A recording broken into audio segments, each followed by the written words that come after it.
12월 17일이고요. 자바스크립트 이제 중급이라고 표현해야 될까요? 2일차 수업입니다.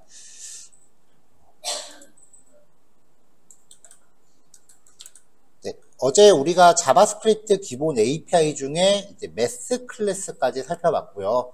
오늘은 배열과 제이슨 관련된 거, 그리고 여기 이 앞쪽에 추가적으로 날짜 처리 관련된 애도 좀 볼 거예요. 근데 사실 여기까지가 4시간짜리 분량은 아니에요. 제가 어저께 이쪽은 조금 커리큘럼을 약간 러프하게 준비를 했다라고 말씀을 드렸잖아요. 그래서 아마 오늘 한 요 정도까지는 이제 진입이 될 거예요.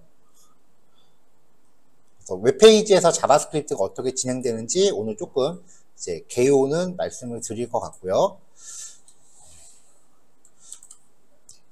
이쪽 폴더에는 이제 제가 처음에 이제 프로토타입으로 준비하고 있는 예제 목록인데요. 지금 우리가 여기 자바스크립트 내장 기능을 보고 있는 건데, 이 사이에 비동기 처리랑 모듈의 이해라는 부분이 지금 있는데, 조금 전에 말씀드린 게 이렇게 간다라는 얘기였거든요. 이렇게 구성한 이유가 12단원하고 13단원이 좀 많이 추상적인 부분이다 보니까 좀 많이 난감해 하시는 경우를 제가 너무 많이 봐서, 12하고 13은 일단은 추상적이다라는 얘기는 재미가 좀 없다는 얘기예요. 그래서 이쪽에 좀 필요하기 직전까지 좀 얘기를 좀 아껴놨어요. 비동기 처리라는 부분은 이제 AJAX 들어가기 전에 잠깐 짚고 넘어갈 거고요.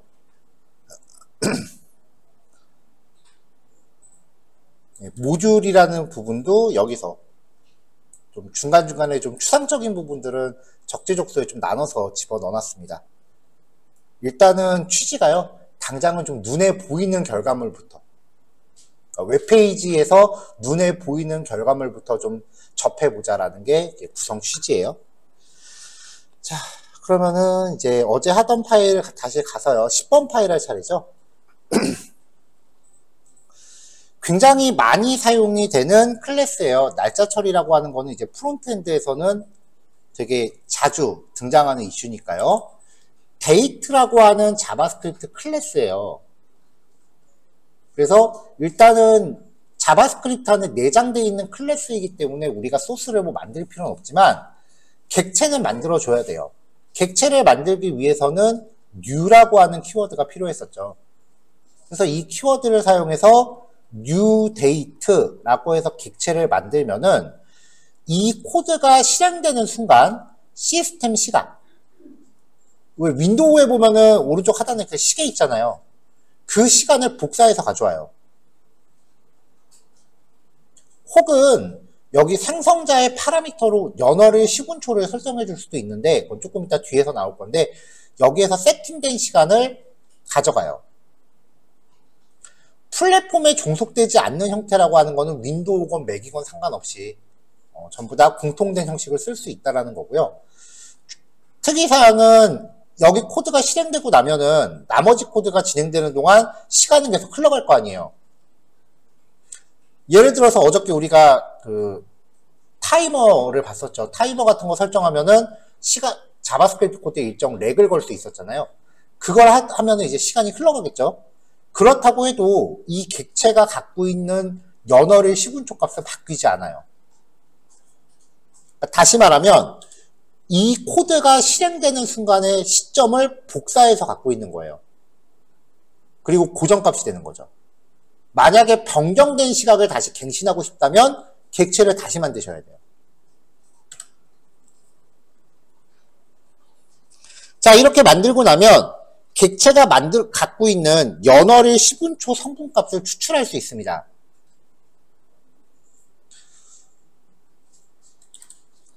자, 요 객체를 써서요, date1.get full year, 그러면 연도 값을 리턴 받고요. get month, 월인데요, 0부터 시작해요. 그러니까 우리가 평상시에 보는 값을 얻기 위해선 플러스 1을 해줘야 돼요. 이게 왜 그러냐면은 우리는 그냥 월이라는 거를 숫자로 표기하긴 하는데 다른 나라 기준으로 보면은 월에 각각 이름이 붙어 있잖아요. 뭐 제뉴어리, 페브러리, 뭐 디셈버 뭐 이런 식으로 이름이 붙어 있잖아요. 그 이름을 배열로 쭉 나열한 다음에 배열의 인덱스를 리턴한다는 개념이에요. 그래서 0부터 시작을 근데 뭐 그런 복잡한 얘기를 다 빼고 0부터 시작한다로 외우시면 충분해요. getDate는 날짜 값입니다. 그 다음에 getDay라는 메서드는 요일을 리턴하는데 요일도 마찬가지로 배열의 인덱스를 리턴해요. 그래서 0이 일요일이고요. 6이 토요일이에요. 그래서 이거를 실제 요일 값으로 얻어내고자 하신다면은 미리 일요일부터 토요일까지를 담고 있는 배열을 준비하신 다음에 getDay의 리턴 값을 이 배열의 인덱스로 써야 돼요. 오늘은 일요일이니까 여기에 0이 리턴 되겠죠? 그럼 days의 0번째라고 하면은 일요일이라는 값이 이렇게 들어가겠죠. 자, 그 밖에 get hour, get minutes, get seconds. 시분초입니다. 그럼 이거를 하나의 문자열로 묶으려면은 이때부터 더하기하고 따옴표 전쟁이에요. 중간중간에 추임새는 원하시는 거 넣어주시면 돼요. 연, 월, 일 한 칸 띄고 무슨 요일 그 다음에 시, 분, 초 이렇게 묶어서 한 번에 리턴합니다. 그러니까 지금 여기 6라인부터 27라인까지가 코드 한 세트인 거예요. 날짜 처리가 대체로 손이 좀 많이 가요. 딱 요거 한 줄을 얻어내자고 이렇게 긴 코드가 진행이 됩니다. 자, 계속해서 데이트 객체예요. toDateString이라고 하는 메서드는 사람이 읽을 수 있는 형태로 만들어줘요. 데이트 객체를 만드는 거 포함해서 실행해야죠. 중간 코드 제가 잠깐 잘라낼게요. 자, 이런 식으로요. 근데 우리나라 스타일은 아니죠. 별로 쓸 일은 없어요. toISOString이라는 건요. 표준시 형태로 만들어줘요. 여기서 중요한 건 표준시라는 거예요. 우리나라는 국제표준시 기준으로 9시간 느립니다. 그러니까 우리 시간보다 9시간 빠른 시간이 와요.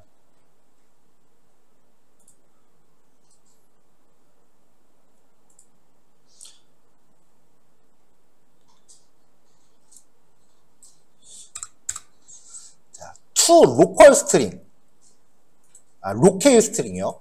이거는 지금 우리가 사용하고 있는 운영체제 언어값에 맞는 날짜를 줘요. 이런 식으로요. 만약에 다른 날짜의 값을 얻고자 하신다면은 여기에 그 날짜를 의미하는 값을 세팅하시면 되는데 별로 크게 쓸 일은 없는 기능이라서 이 부분은 제가 그냥 우리나라 거랑 이제 독일 거만 예를 들었는데요. 진짜 별로 쓸 일 없습니다. 로케일 스트링은 연어리 시분초를 다 갖고 오는 거고요. 그 다음에 toLocale date 스트링은 날짜 값만 가져와요. toLocale date 스트링에 아무 파라미터를 안 준 거랑 KO, KR 당연히 우리나라 거죠. 우리나라 거를 세팅한 거는 지금 우리 입장에선 같은 결과고요. 다른 나라 결과는 이렇게 파라미터 주시면 되고요. toLocale time 스트링은 시간값만 반환을 하고요. 네. 날짜 객체를 얻어낼 때 toDate라고 하면서 연, 월, 일 이렇게 세팅해주면 특정 시점의 객체를 만들어낼 수 있습니다. 21년 근데 월이 0부터 시작한다 그랬죠.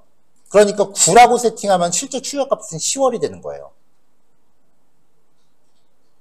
5일. 시간은 세팅하지 않았기 때문에 자정이 됩니다. 여기서는 예제를 좀 간결하게 하느라고 출력값을 지금 이걸로 했는데요.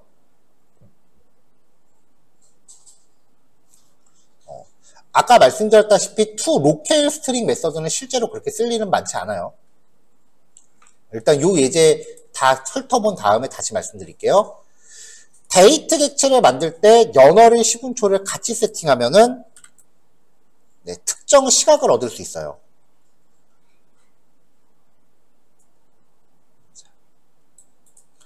자, 이렇게 만들어진 객체 데이트 3가 지금 밑에 출력되고 있는 요 값을 갖고 있는 객체예요.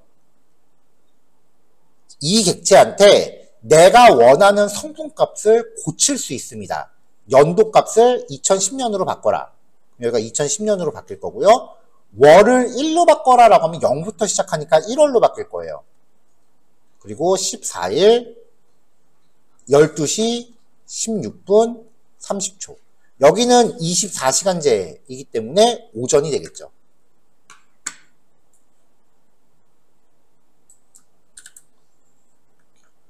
아, 0시라고 해야 오전이죠. 참, 12시면 오후네요. 자, 이 코드에서 기억을 해주셔야 되는 건요. 날짜 객체를 만든 다음에 연월일 시분초 성분값을 뽑아내는 방법. 일단 이게 제일 중요한 거고요. 그 다음에 출력을 하기 위해서 지금 우리가 알고 있는 범위 안에서는 날짜를 출력하려면 이렇게 길게 묶어서 출력해야 되거든요. 연, 월일, 시, 분, 초를 다 연결해서 해야 돼요. 근데 매번 이렇게 하려면 좀 번잡스럽잖아요. 그래서 출력을 좀 간소화시키기 위해서 toDate string이라던가 toDate ISO string 이런 출력과 관련된 메서드를 소개해 드렸는데 글자 좀 줄일게요. 여기부터 여기까지요. 요 기능들은 그냥 실습에서 결과를 좀 간소하게 확인하기 위해서 소개해드린 거지 실제로는 이 기능들을 안 써요. 실제 실무 가면요. 우리가 아직 모듈이라는 개념을 파악하기 전인데 이 모듈이라는 거를 익히고 나면은 인터넷에 많이 돌아다니는 오픈소스 라이브러리들을 이제 사용하기 시작을 해요. 그 중에 날짜 처리에 특화되어 있는 day.js라고 하는 오픈소스 라이브러리가 있어요. 이게 날짜 처리 출력에는 그냥 갑이에요, 현재. 이거 이상 가는 기능이 없거든요. 사용도 되게 간단해요. 그래서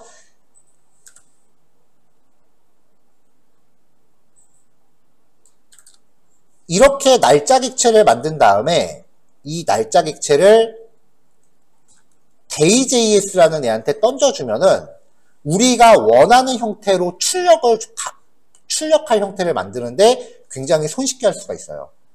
그러니까 실무 들어가면 어차피 day.js를 써야 되는 거고 이 day.js라는 애는 실제 웹페이지 제작하면서 소개해드리거나 아니면 리액트해서 우리가 써볼 거예요.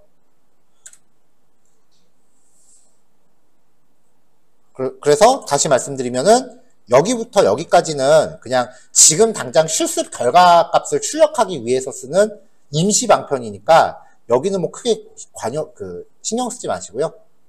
날짜 성분값을 만들고 고치는 거. 그 정도에 대해서만 기억을 해주시면 돼요. 밑에 요 기능들은 좀 체킹을 해주셔야겠죠.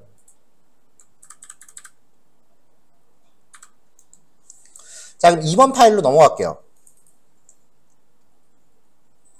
자, 여기는 이제 날짜를 활용하는 방법이에요. 기본적으로 new date라고 해서 객체를 만들면 이 안에 연월일 시분초 값이 들어있죠. 그거 말고 getTime이라고 하는 메서드를 호출하면 timestamp라는 값으로 반환이 돼요. 이게 어떤 값이냐면 1970년 1월 1일 자정부터 현재까지 흐른 시간을 초 단위로 환산한 거예요. 그러니까 이때부터 오늘날까지 몇 초가 흘렀다라는 걸 의미하는 값이에요. 그러니까 굉장히 긴 시간값이겠죠.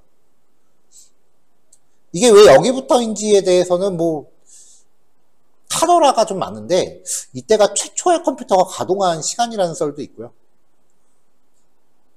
뭐 어쨌건 대부분의 컴퓨팅 시스템은 이때가 창세기예요. 이때가 이제 세상이 열린 날이에요. 근데 이 값을요 밀리세컨드 단위로 환산해요. 밀리세컨드는 1000분의 1초 단위 값입니다. 어쨌건 시간이 흐른 거예요. 추역을 하면 굉장히 긴 숫자 값이 나옵니다. 1970년 1월 1일부터 지금 이 순간까지 이마만큼의 초가 흘렀다라는 얘기예요.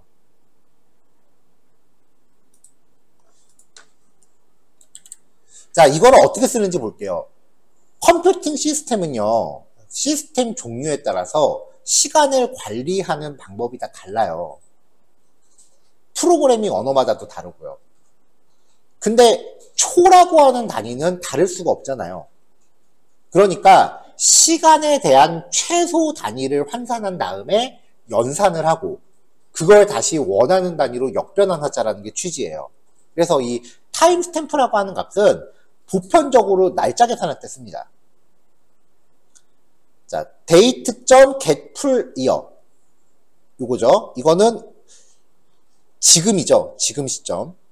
여기에서 연도값을 뽑으면 2023이 나올 거예요. 2023년 0이니까 1월이죠. 1일. 시간은 세팅이 안 됐으니까 자정입니다. 그러니까 2023년 1월 1일이 프리브 데이트예요. 이 시간의 초를 꺼내면 당연히 지금이 더 값이 크겠죠. TS2는 과거잖아요, 지금. 그래서 과거에서 지금을 빼면 바꿔 말했네요. 지금에서 과거의 시간을 빼면 쭉 와서 여기가 2023년 1월 1일 그리고 시간이 더 가서 이게 지금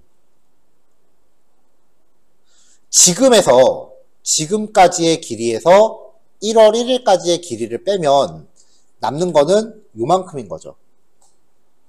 그러니까 이 TMP1은 이 사이에 이 사이에 흘러간 시간이 몇 초인지를 의미하는 값이에요. 이것도 그냥 초가 아니라 1000분의 1초 단위로요. 이렇게 얻어진 값을 1000으로 나누면 초 단위로 환산이 되죠. 1000으로 나누면 초 단위로 환산이 되고 거기에 60을 또 곱하면 분 단위로 환산이 되고 거기에 또 60을 곱하면 시간 단위로 환산이 되고 또 24를 곱하면 날짜 단위로 환산이 될 거예요. 환산하기를 원하시는 단위를 나눠주면 돼요. 나는 초 단위를 알고 싶다 그럼 여기까지만 하시면 되고 몇 시간이 지났는지를 알고 싶다라고 하시면 24 안 곱하고 여기까지만 나누시면 되고요. 이렇게 해서 요 값으로 환산하기 원하는 값을 나누시면 돼요. 근데 어제도 잠깐 말씀드렸는데 지나온 시점을 계산할 때는 소수점을 내립니다.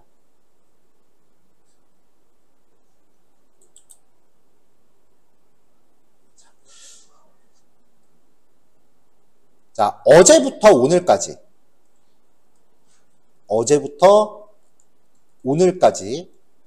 우리는 하루가 지났다라고 이야기를 해요. 그럼 근데 하루의 기준은 사실 24시간이잖아요. 근데 지금 여기 오늘이라고 하는 게 진짜 24시간이 지났나요? 아니요, 지금 14시간밖에 안 지났어요. 그러니까 정확히 계산하면은 24분의 14니까 이게 0.6시간 정도 지났다라고 얘기하는 게 맞을 거예요. 대충 0.5가 12인데 대충 올려서 한 0.6이라고 칠게요. 그럼 0.6일 지났다라고 표현해야 되는데 우리 그냥 하루라고 퉁치잖아요. 지나온 시간을 이야기할 때 보통 소수점을 올려서 1일로 쳐요. 그래서 어제 봤었던 mass.floor를 걸어서 며칠 지났습니다라고 지나온 시간을 계산합니다. 이 계산을 역으로 돌리면 D-Day 계산이 돼요. 일단 요거 실행 한번 해보죠. 올해는 지금 350일 지났대요.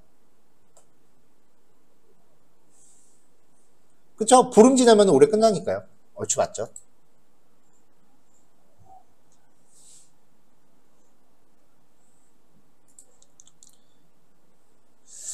자, 그 다음에 다시 date.getFullYear 이거는 올해에 대한 연도값이죠. 2023 11이라고 세팅했으니까 실제로는 12월인 거고요. 31일이에요.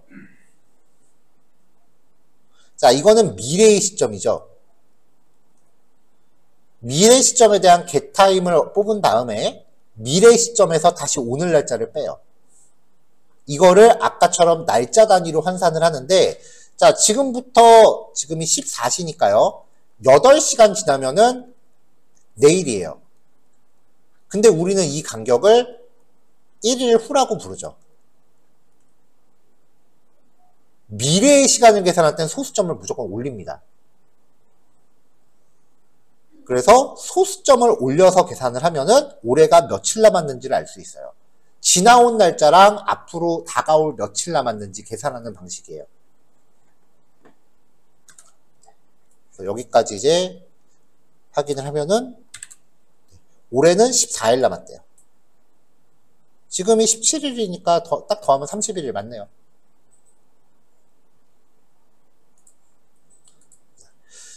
지나온 날짜 그리고 다가올 날짜를 계산하는 방식은 이렇게 타임스탬프를 활용하시면 되고요. 이거는 잠깐 덜어낼게요. 앞에서 만든 이 데이트를 계속 이어서 씁니다. 그 다음에 이제 날짜 계산의 또 다른 방식이 지금으로부터 약 30일 후, 지금으로부터 열흘 전 이런 식으로 계산을 할 때도 있죠. 한 달 후, 1년 전 뭐 이렇게요. 지금을 기준으로 왔다 갔다 해야 될 때, 이거는 사실 자바스크립트가 제가 봤던 언어 중에 제일 편해요. 데이트, 오늘 날짜에서 날짜를 뽑아요. 그러면 지금 17일이에요. 여기에다가 30을 더해요. 47이죠. 이거를 다시 setDate, 날짜 성분을 수정하는 함수에다 넣어줘요. 그러면은 얘가 갖고 있는 날짜 값이 2023년 12월 47일이 되거든요. 안 맞죠?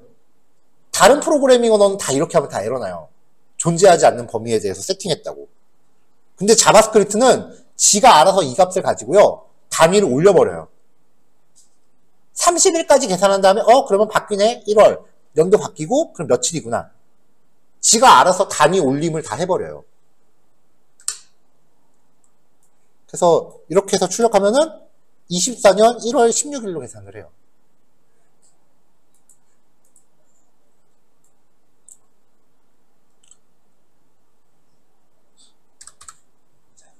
자, date.getDate 다시 날짜를 빼서 마이너스 100일. 지금이 17일이니까 이걸 다시 세팅하면 마이너스 83일이 될 거예요. 12월 마이너스 83일. 그것도 알아서 단위 환산을 다 해줘요.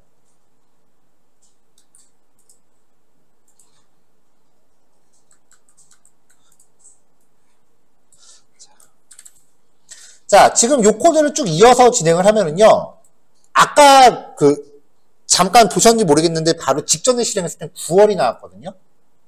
근데 그 사이에 바뀌었죠.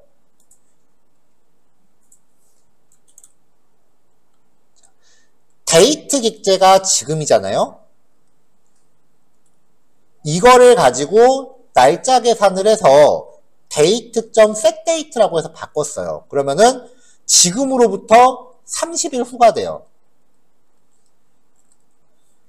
요 객체를 가지고 이어서 계산을 하면은 지금으로부터 100일 전이 아니라 30일 후로 갔잖아요. 이거를 기준으로 100일 전이 돼요. 같은 객체를 가지고 계속 연산을 반복하면은 얘가 계속 이어서 계산을 해요. 그러니까 만약에 위에 것도 계산하고 밑에 것도 오늘 날짜로 다시 계산하고 싶었다라고 하면은 여기서 데이트 객체를 새로 만들어야 돼요. 날짜 계산은 계속해서 꼬리에 꼬리를 물고 이어집니다. 새로 계산하시려면은 객체를 새로 만드셔야 돼요.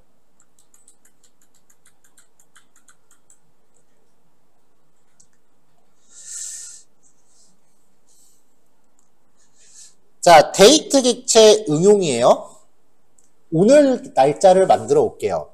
2023년 12월 17일이에요. 이번 달에 1일로 이동을 합니다. 날짜 값을 1일로 바꿨죠? 12월 1일이에요. 이 상태에서 요일에 대한 인덱스를 뽑아요. 날짜 객체는 연산을 하면 계속 꼬리에 꼬리를 물고 간다 그랬죠? 그러니까 12월 1일에 대한 요일의 인덱스를 뽑아봅니다. 확인을 해보면은 요번 달 1일이 금요일이었네요.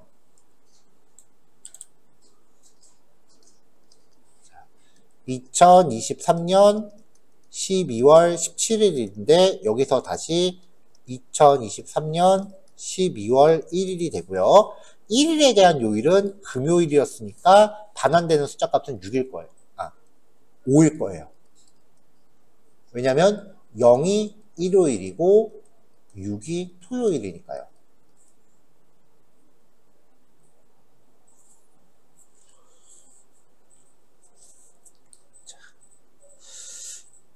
자, 다시 날짜 값의 월을 뽑습니다.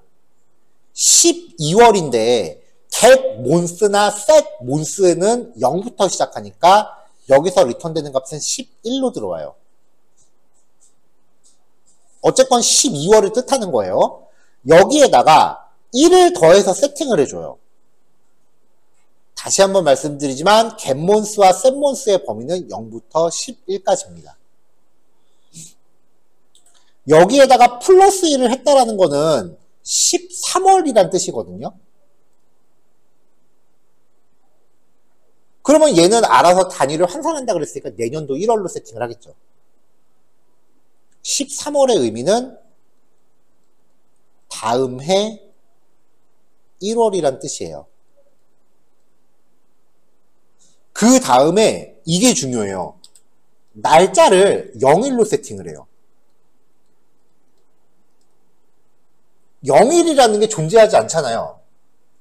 모든 달은 1일부터 시작하죠. 그러니까 0일이 시작하는 의미가요. 이전 달의 마지막 날이에요.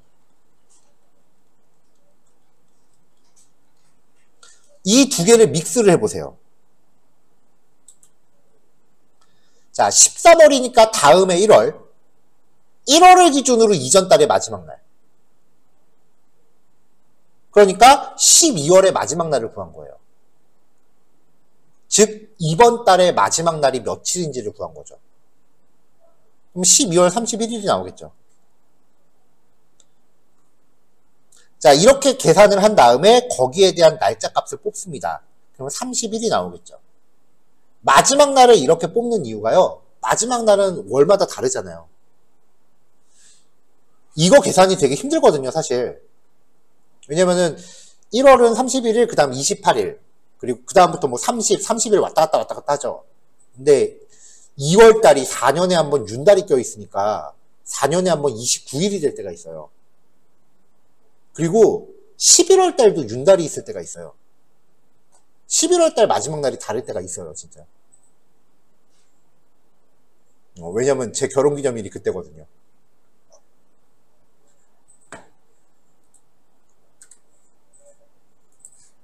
자, 이렇게 해서 일단 다 뽑았습니다. 그러면 여기서 우리가 알아낸 건요. 이번 달이 무슨 요일부터 시작하는가. 그리고 이번 달은 며칠까지 있는가요. 자, 이제 6행 7열의 빈 배열을 만들겠습니다.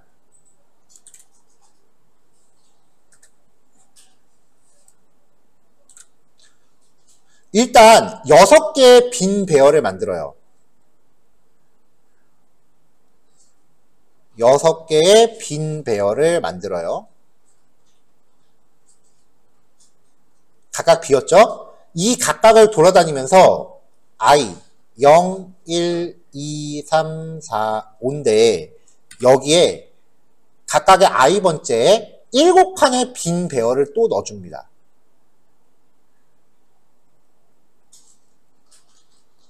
이렇게 해서 각각의 줄에 넣어줍니다. 한 달은요, 최대 6주를 넘지 않습니다. 그리고 일주일이 며칠까지 있는지는 다들 아시죠? 달력을 구성하기 위한 배열의 기본 틀이에요.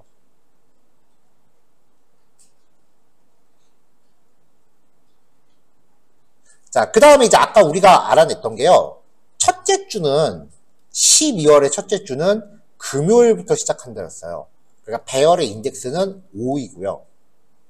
그 다음에 이번 달은 31일까지 시작한다였어요. 그러면 이렇게 있으면 첫 번째 주가 여기잖아요. 2차 배열을 만들어서 반복으로 탐색하면 I 값이 바깥의 반복문이 행을 담당한다 그랬죠. 그리고 안쪽의 반복문은 열을 담당하고요.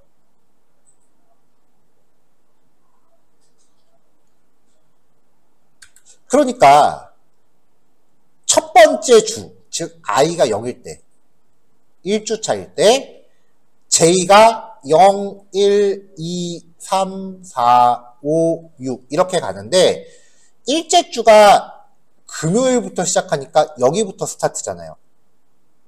즉 I가 0이고 그 다음에 AND J가 이 시작일 값, 이걸 S라고 해볼게요.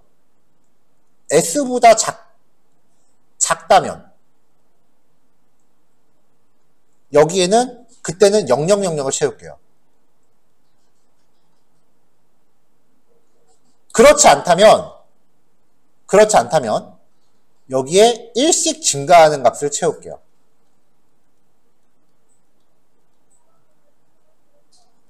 이렇게 채우는데 이 값이 30일보다 커지면 그때는 다시 0000으로 바꿀게요. 자, I가 0이다. 첫째 주고요. J가 아까 구했던 스타트 데이보다 작다. 그때는 0을 집어넣습니다. 그리고 여기에 1씩 증가하는 값을 카운터라고 정의를 했는데요. 이 카운터 값이 라스트 데이 31보다 크다면은 다시 0을 채웁니다. 이 조건을 제외하고는 카운터를 배열에다가 넣어주고 1 증가시킵니다. 증감연산자예요. 증감연산자가 뒤에 오면은 뒷북이라고 말씀드렸죠. 그래서 요 의미가요. 지금 카운터가 1이죠.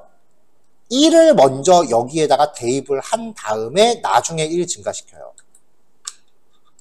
그러니까 카운터가 1 증가한 값이 여기 대입된 데가 아니라 먼저 카운터를 여기에 대입시킨 다음에 증가해요. 그러니까 이거를 다른 말로 풀었으면은 데이터에 I, J번째에다가 카운터를 일단 넣고 카운터를 1 증가시켜라. 이 의미예요. 증감연산자가 뒤에 있으면. 뒷북이라고 표현을 해드렸었어요. 전체 연산을 먼저 하고 그 다음에 나중에 증가한다. 자, 이 순서대로 쭉 채워 넣은 다음에 이 데이터를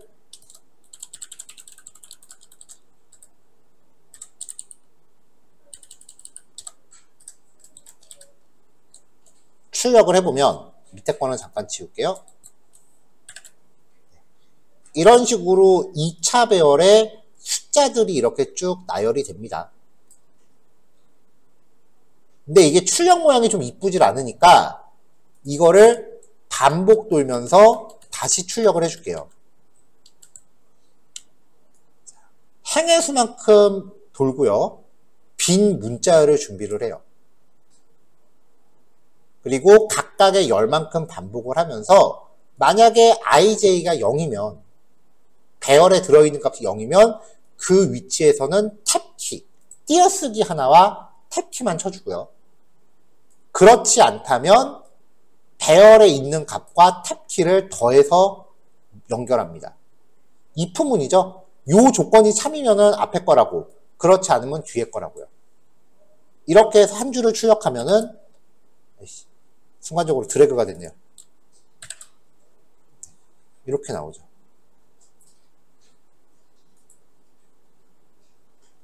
지금은 이 코드가 아직 우리가 HTML을 넣지 않았으니까 이렇게 끝나고 마는데요. 이 코드를 HTML에다 넣고요. HTML에서는 자바스크립트 코딩할 때 스크립트라는 태그 안에서 넣어요. 여기에 우리가 지금 하고 있는 코드 그대로 넣으시면 돼요.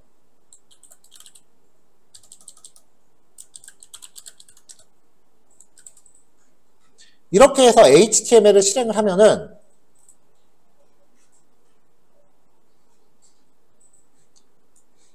화면상에는 지금 아직 아무것도 안 나오고요.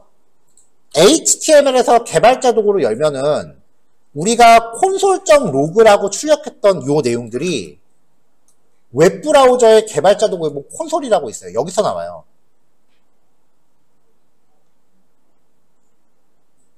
근데 뭐 이렇게 보는 건 의미가 없죠. 그러니까 출력문을 만들기 위해서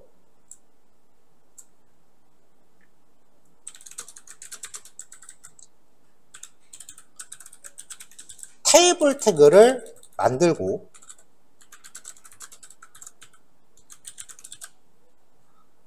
그럼 이게 지금 행단이죠. tr로 시작하고 tr로 닫고요. 그러면은 str에 넣어줄 거는 각각의 칸이니까 0일 때는 빈 칸을 넣고 그렇지 않을 때는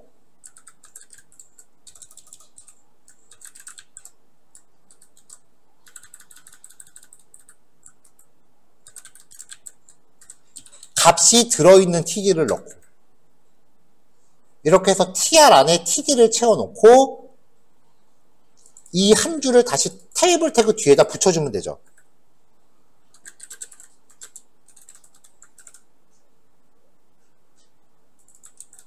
얘를 이제 console.log에다가 작성을 시키면 네, 이런 식으로 테이블 태그가 다글다글다글하게 만들어질 겁니다. 근데 웹브라우저로 열었을 때까지 console.log를 계속 쓸 수는 없잖아요. 이때부터는 이제 우리가 HTML을 출력하는 방법을 배울 거예요. 지금은 좀 이르지만.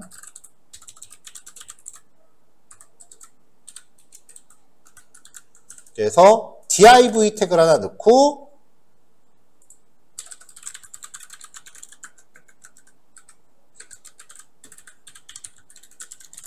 여기다가 우리가 만든 태그를 넣어줘라 라고 하면은 이제 이렇게 나오는 거죠. 제가 테이블에 보더를 안 넣기 때문에 표같이 안 보이는데 이렇게 만든 거예요. 근데 아직 HTML을 같이 쓰기에는 HTML이 같이 들어가기 시작하면 코드량이 갑자기 확 늘어요. 그래서 HTML이 들어가기 전에 나머지 코드들은 좀 익숙해지자라는 게 지금 이번 주 첫 주의 목표예요. 자, 여기까지 해서 이제 데이트까지 봤습니다. 시간이 좀 많이 지체된 게 아니라 오래 걸렸네요. 잠깐 쉬었다가요. 요거 두 개 내용 확인하시는 걸로 할게요. 한 2시, 개당 한 10분 정도씩 잡으면 되지 않을까 싶어요. 그래서 3시 20분쯤에 시작하겠습니다. 쉬는 시간 10분 포함해서요.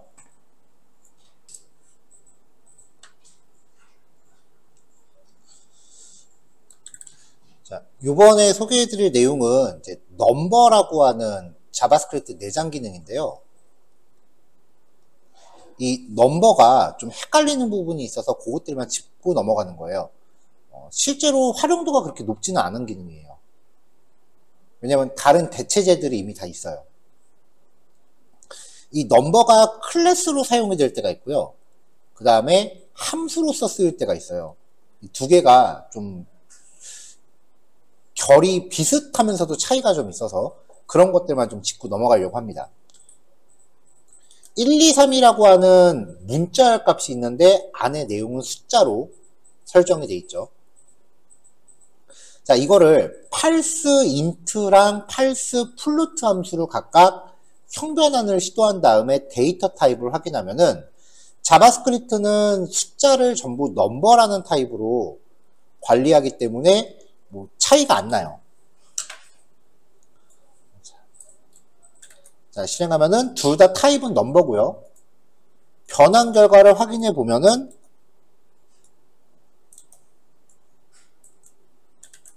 둘 다 123이 나오죠.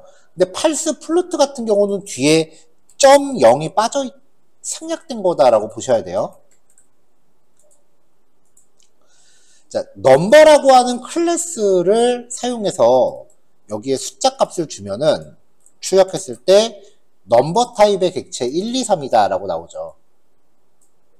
이거를 타입 몹으로 확인해 보면은 오브젝트 타입이 됩니다. 이 넘버 클래스의 객체를 일반 숫자 값과 숫자랑 같은지 비교하면 이퀄 두 개로 했을 때는 같다고 나와요. 왜냐면 이 A가 담고 있는 게 123이니까 내용만 비교한 거죠. 하지만 이퀄 3개짜리로 비교하면은 false가 나와요. 오브젝트와 일반 숫자 값의 연산이기 때문에요. 근데 넘버로 만든 객체라고 해서 연산을 못하는 건 아니거든요. 자, 이렇게 연산을 시도하면은 멀쩡히 또 연산은 해요.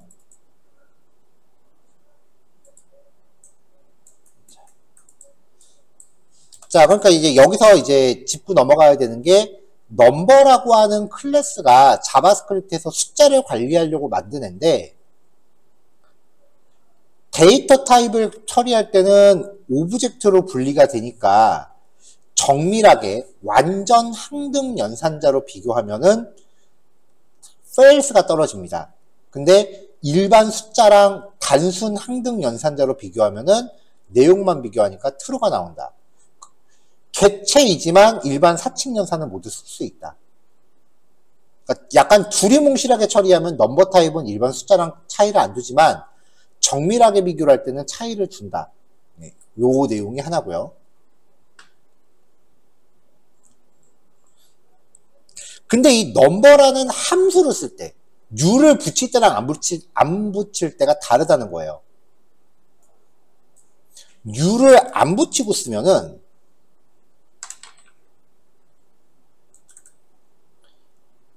넘버라고 해서 이제 문자열 1, 2, 3을 넘버로 바꾸면 123이라고 떨어지잖아요.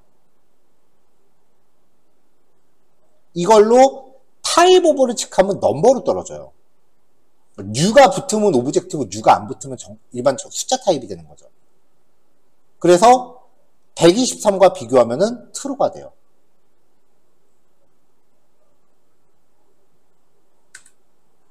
그래서 넘버를 이제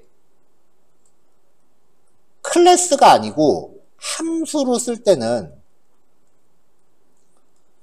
false int랑 false float랑 비슷한 기능이다. 저는 이렇게 설명을 하거든요. 자, 비교를 한번 해볼게요. const k가 123이라고 치죠. 123.12 false int한테 k를 주고요. false float한테 또 k를 주고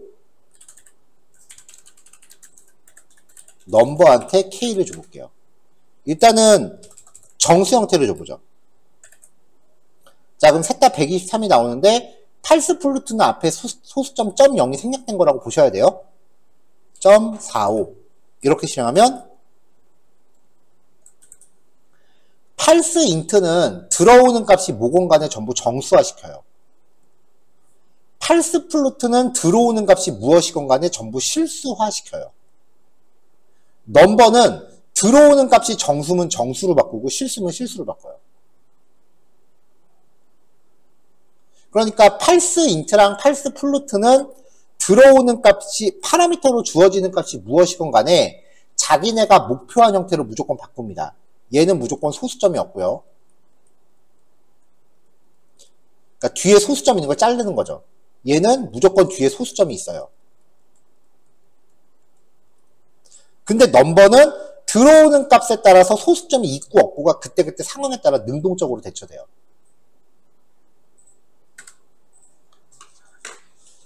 자, 요렇게 이제 차이를 두시면 돼요. 그래서 지금 여기서는 넘버에다가 123.45를 주고 다시 확인을 해본 거예요.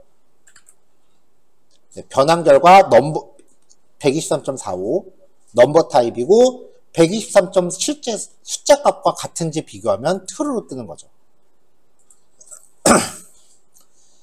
그러니까 넘버라는 애를 클래스로 쓸 때는 사실상 없다고 보시면 되는데 false float랑 false int 요 두 개를 두리뭉실하게 결합한 게 넘버라는 이름의 함수다. 이렇게 정리하시면 되고요. 그 밖에 넘버 자체가 일종의 클래스이다 보니까 몇 가지 값들을 내장하고 있습니다. number.maxValue는 자바스크립트가 표현할 수 있는 가장 큰 양수를 뜻합니다. 1.79가 아니고요. 여기 기준으로 소수점이 오른쪽으로 308개 가는 거예요. number.minValue는 자바스크립트가 표현할 수 있는 가장 작은 양의 정수입니다. 마이너스 값은 아니고요. number.nan 그냥 키워드예요. 그냥 우리가 nan이라고 쓰는 거랑 똑같은 값이고요. is nan 이걸로 검사하면 true라고 뜨겠죠. number.isNaN은 그냥 isNaN 함수랑 똑같습니다. 별로 쓸 일 없고요. number.isInteger는 주어진 값이 정수인지를 확인합니다.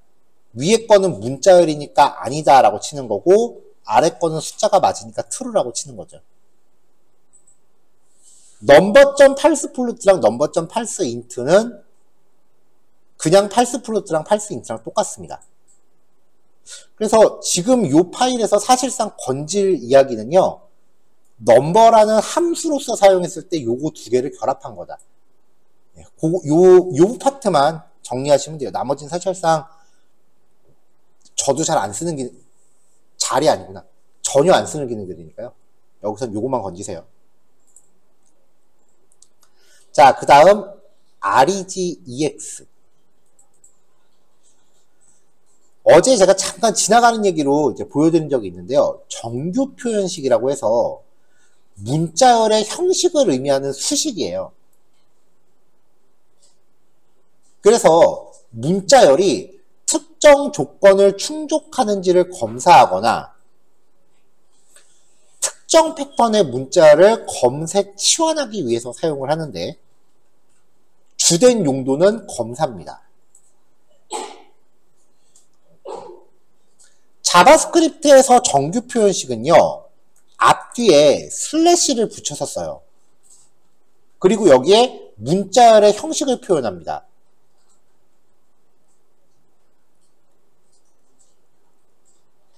요게 이제 모든 글자란 뜻이거든요. 여기에다가 0부터 9까지라고 하면은 모든 글자가 0에서 9 사이에 속해야 된다는 뜻이에요. 즉 숫자만 허용하겠다라는 뜻이 되는 거죠. 자, 이렇게 만든 정규 표현식은 테스트라고 하는 메서드를 갖고 있는데요. 여기에다가 검사할 문자열을 줍니다. 주로 사용자가 입력한 값을 줘요. 이 입력값이 정규 표현식에 부합하는지를 검사해서 부합하면은 true를 반환합니다.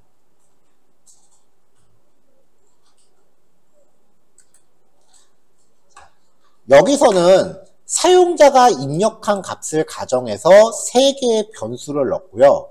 오늘은 가장 기본적인 정규 표현식만 제가 제시를 했어요. 그러니까 좀 타이핑 할 만한 것들만. 자, 첫 번째 패턴이에요. 기역에서 히읗 사이이거나 가에서 힛 사이인 것. 한글만 허용하겠다는 뜻이에요. 자, 그러면 이 패턴 원점 테스트 해갖고 얘를 이제 부여를 하면 정규 표현식에 부합하면은 true가 된다 그랬죠? 아이고. 부합하면은 true가 된다 그랬죠? 근데 여기 앞에다가 느낌표를 붙였어요. 그러니까 부합했다는 경우에 느낌표를 붙였으니까 not true가 되니까 결국은 fails가 되잖아요.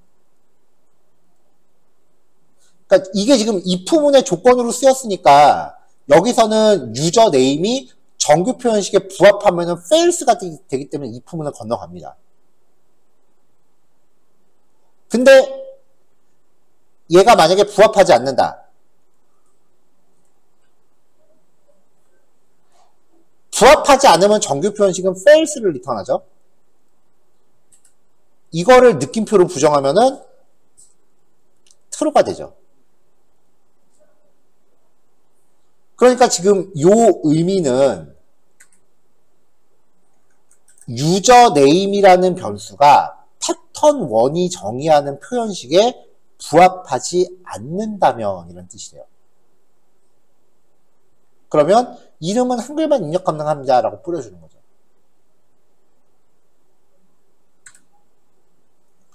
자, 두 번째 패턴이에요. 0에서 9 사이 아까 보여드렸죠? 여기다가 나이를 지정해주면 나이는 숫자만 입력 가능합니다 라고 뿌려주는 거고요. A에서 Z 사이, 대문자 A에서 Z 사이, 숫자 0에서 9 사이 라고 하면은 영문과 숫자만 허용하겠다는 거죠. 아이디는 영어 숫자 조합만 입력 가능하다. 자, 이렇게 정규 표현식으로 형식 검사를 할 수도 있지만 문자열의 길이가 일정 값을 초과하면은 최대 몇 글자까지 입력 가능하다 라고도 검사가 가능하겠죠. 오늘은 정규 표현식이라는 개념하고요.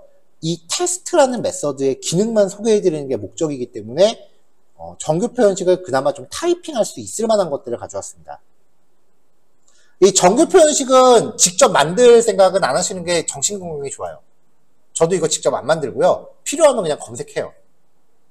그래서 그때그때 메모장 같은 거에 잘 쟁여놔서 웬만한 회원가입 페이지에 들어갈 만한 정규 표현식은 다 쟁여놨어요.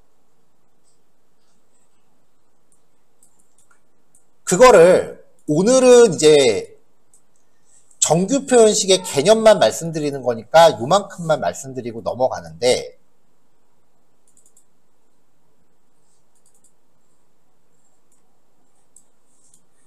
이제 우리가 나중에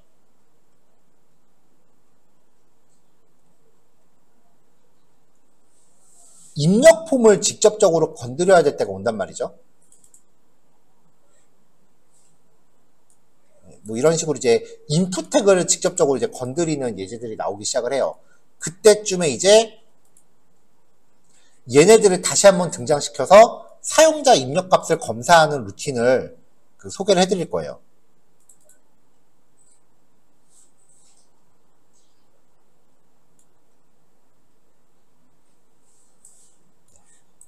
그래서 최종적으로는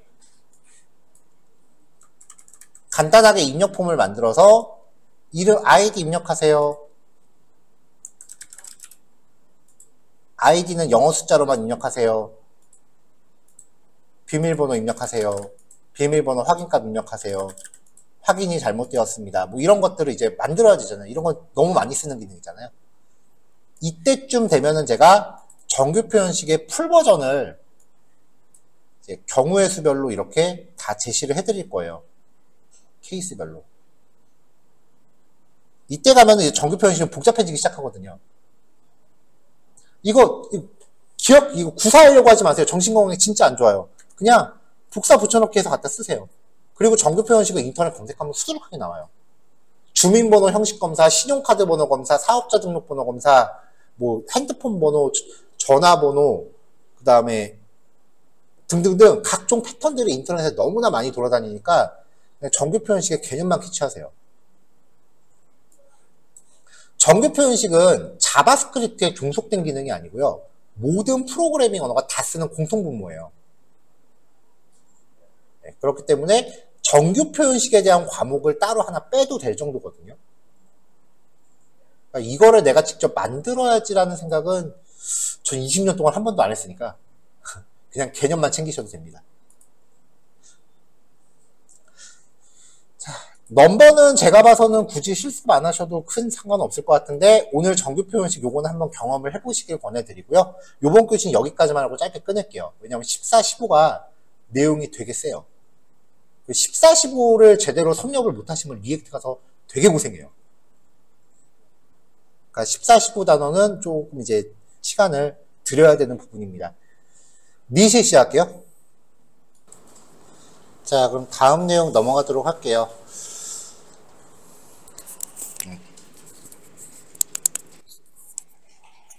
배열과 관련된 기능을 이제 두 가지로 나눠서 정리를 했는데요. 14번 파일은 배열의 원소를 추가하거나 삭제하는 방법이고요. 15번 파일은 배열을 탐색하는 방법이에요. 14번이 조금 쉬워요. 상대적으로. 결과는 제가 여기 오른쪽에 주석으로 다 적어놨습니다. 데이터라는 이름의 배열이 10, 20, 30, 40, 50으로 들어있을 때 이 배열에다가 푸시라고 하는 메서드를 호출하시면서 원소를 쭈르륵 나열하시면요. 이 뒤에 계속해서 갖다 붙입니다. 이렇게요. 특징은 원본 자체가 바뀌어요.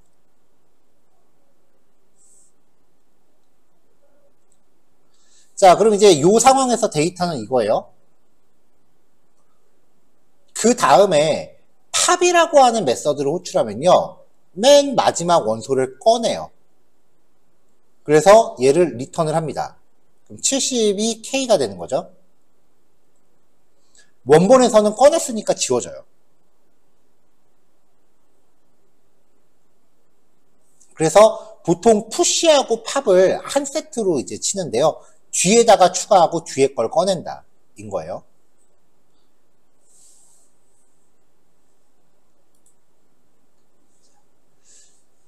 자, 그럼 이제 15라인에서 데이터는 마지막 게 추출됐으니까 이 상태인 거죠. shift라고 하는 메서드는요, 맨 앞에 거를 꺼내서 리턴합니다. x가 10이 되는 거죠. 그리고 원본에서는 앞에 게 꺼내졌으니까 뒤에 있는 애들이 한 칸씩 앞으로 당겨요. 만약에 shift를 호출하면서 리턴을 안 받으면 그냥 맨 앞에 거를 꺼냈는데 리턴할 데가 없으니까 그냥 버리겠다는 뜻이에요.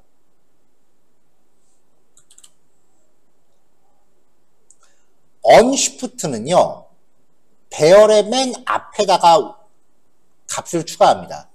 얘도 파라미터 수 제한이 없어요. 데이터가 현재 이건데 unshift하고 0과 10을 주면은 0과 10이 맨 앞에다가 들어가고요. 이렇게요. 그리고 기존에 있던 애들이 뒤로 밀려요.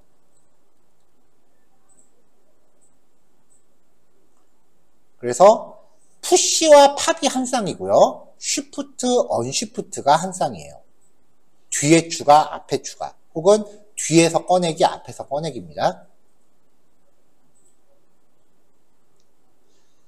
자, 그 다음 이제 스플라이스예요. 얘도 이제 리액트에서 간간히 보시게 될 기능인데,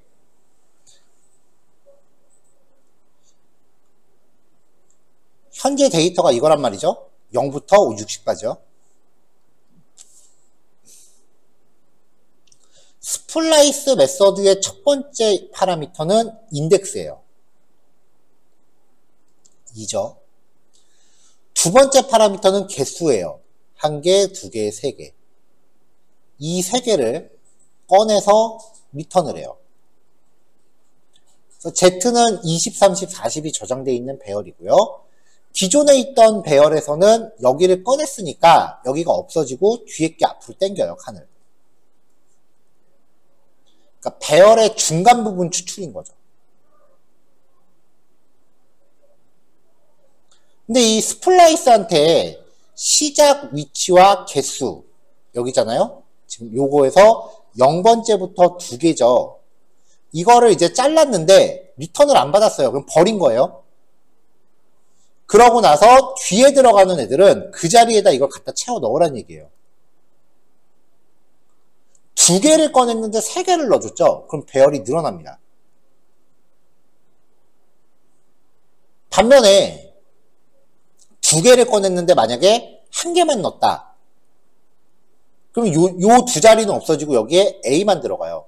그러니까 전체적으로 배열이 축소되는 현상이 들어오겠죠. 그러니까 스플라이스는 배열을 자르거나 잘라낸 자리에 뭔가 집어넣는 건데 집어넣는 개수에 따라서 늘었다 줄었다 한다는 거예요. 배열이요.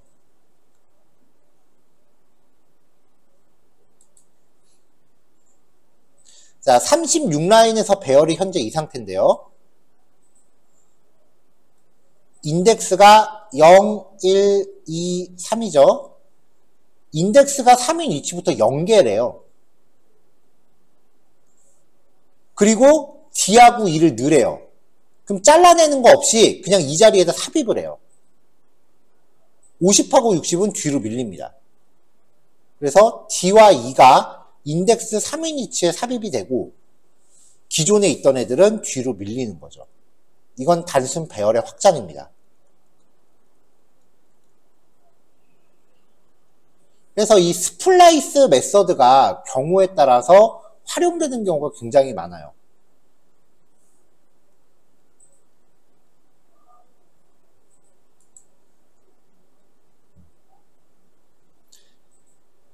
배열이 3개가 있어요.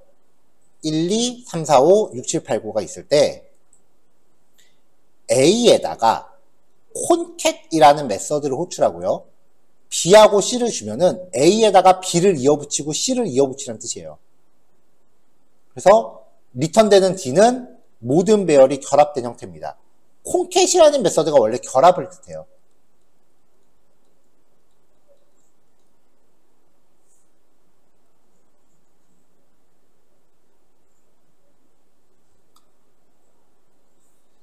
ALR1에 1, 0, false가 있어요.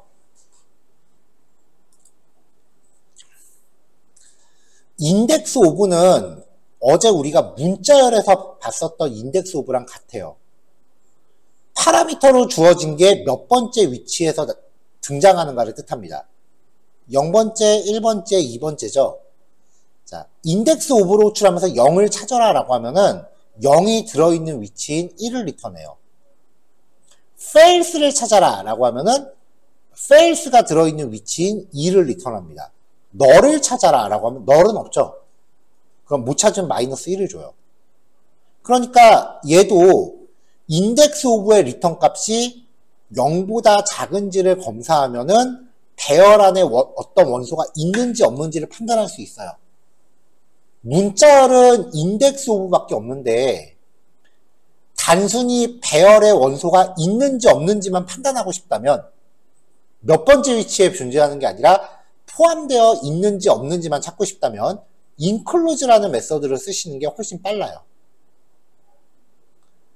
ALR1에 1이라는 값이 들어있으면 true, 그렇지 않으면 false를 반환해요.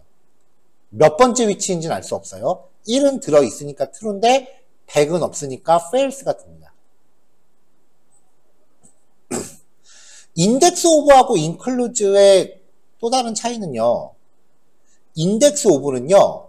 값을 찾을 때 완전 항등 연산자 equal 3개짜리를 써요.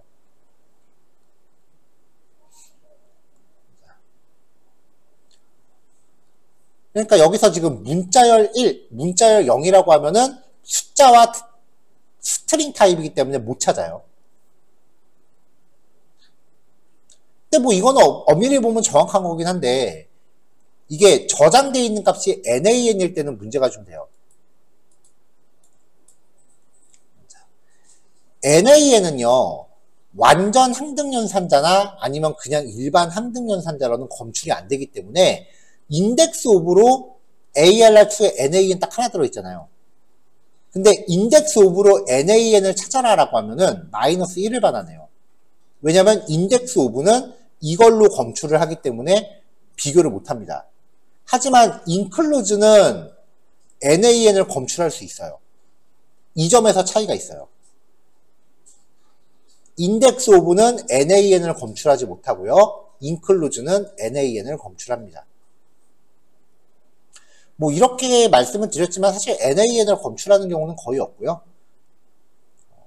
include와 index의 차이는 여기까지만 판단하셔도 충분합니다.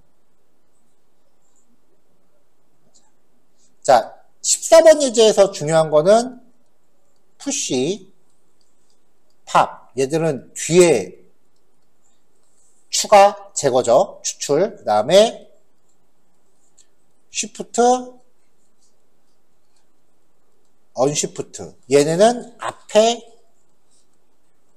추가, 추출.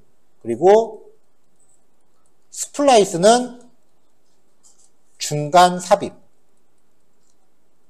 근데 어떻게 활용하는가에 따라서 배열을 확장 혹은 축소시킬 수 있고요. 인덱스 오브는 내가 원하는 원소의 위치를 반환한다. 인클루즈는 단순히 들어있는지 안 들어있는지만 반환한다. 여기까지는 중요합니다.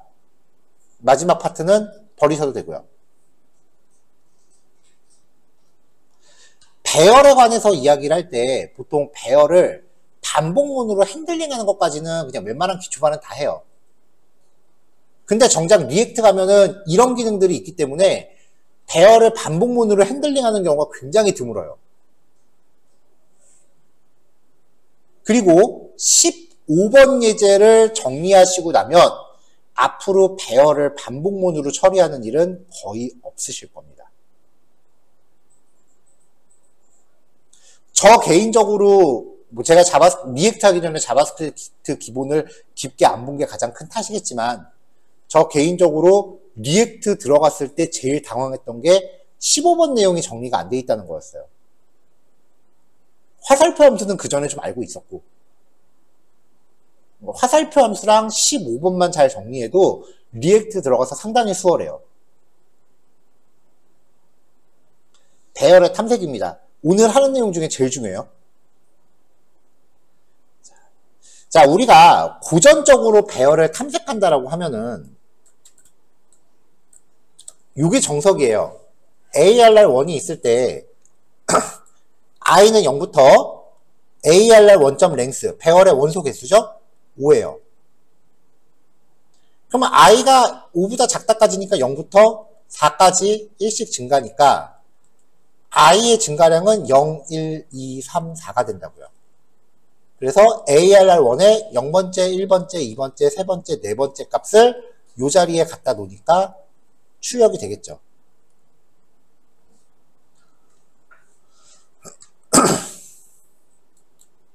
이렇게 하면 이제 배열을 문제없이 탐색을 합니다.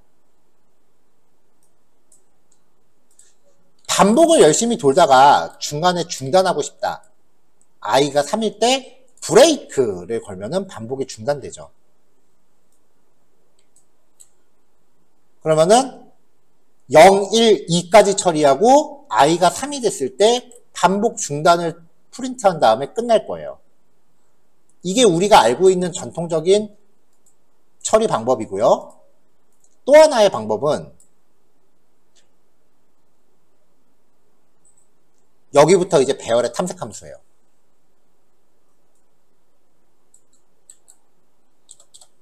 자, 모든 배열의 탐색 메서드의 공통점은요.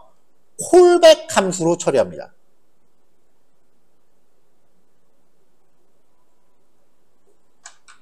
이 콜백 함수들은요.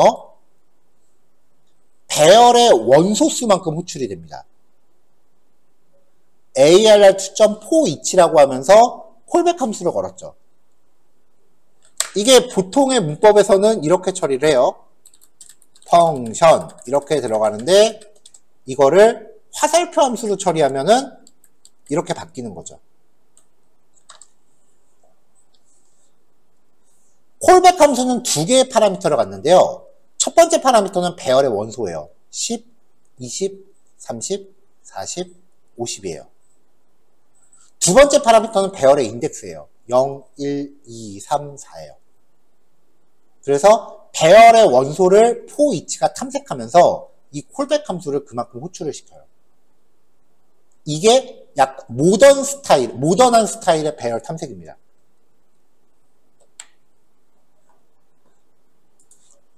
그래서 이걸 실행하면은 앞에 거랑 똑같죠.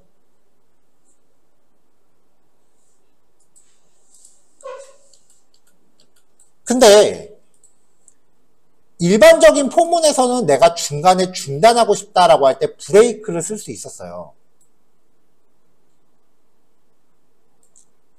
근데 저 브레이크는 반복문에서만 쓸 수 있는 거예요. 포 이치가 배열을 탐색하긴 하지만 지금 이 블록 안은 함수거든요. 그러니까 이걸 일반적으로 반복이라고 인지하기는 하지만 브레이크를 못 써요. 이 안에서는.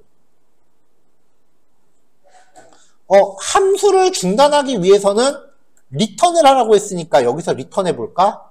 라고 해도 원하는 결과는 안 나옵니다. 왜냐면 얘네는 콜백 함수잖아요. 그러니까 함수는 각각의 동작이 독립이에요. 단복무는 그 5번을 수행하는 동안 전부 순차적으로 하나의 흐름을 엮지만 이 포이치는 각각의 5번의 흐름이 독립이에요. 그래서 포문은 0번째, 1번째, 2번째, 3번째, 4번째 이렇게 순차 실행을 하지만 콜백 함수 처리는요. 0번째, 1번째, 2번째, 3번째, 4번째 이렇게 동시다발 처리를 합니다. 다 각각 독립이기 때문에요. 처리 속도가 훨씬 빠르겠죠.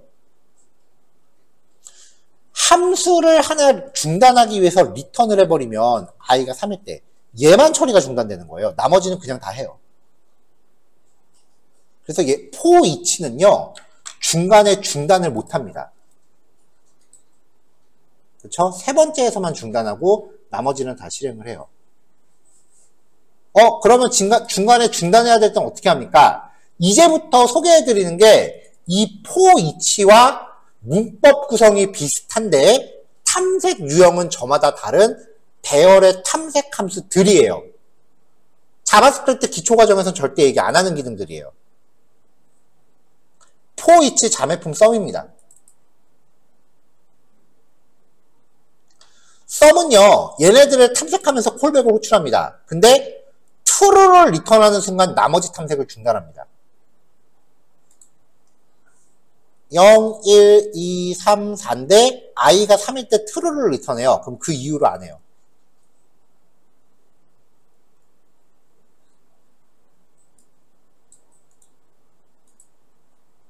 네 번째 안 나왔죠? 그래서 반복을 중단해야 될 때 sum이라는 함수를 쓰고요. 리액트에서 가장 많이 쓴 함수예요. 맵입니다.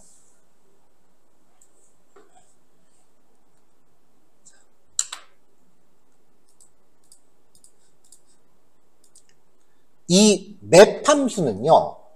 원본 배열을 가공해서 새로운 배열을 만들어야 할 때 씁니다.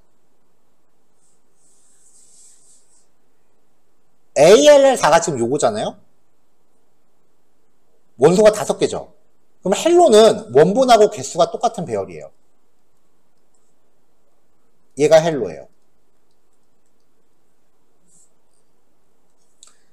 콜백 함수가 첫 번째 파라미터는 원소라 그랬으니까 10, 20, 30, 40, 50이고요. 두 번째 파라미터는 인덱스라 그랬으니까 0, 1, 2, 3, 4예요. 파라미터를 어떻게 활용하시건 이 콜백 함수에서 리턴하는 값은요. 10이 들어왔다. 그럼 10을 가공해서 리턴을 하시면 여기에 세팅이 돼요. 20이 들어왔다. 또 거기에 10을 곱해서 리턴했죠? 그럼 두 번째에 세팅이 돼요.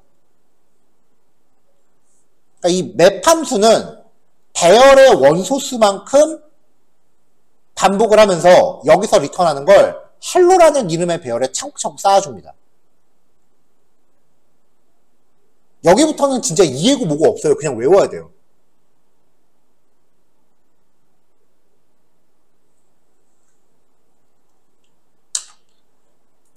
그래서 원본 배열을 가공해서 새로운 길이가 똑같은 배열을 만들어야 될 때 사용을 해요. 화살표 함수죠? 리턴하는데 한 줄만 있네요. 그러면 리턴 키워드 빼고 요 괄호 블락 생략할 수 있잖아요. 보통은 이렇게 코딩을 많이 하는 거죠.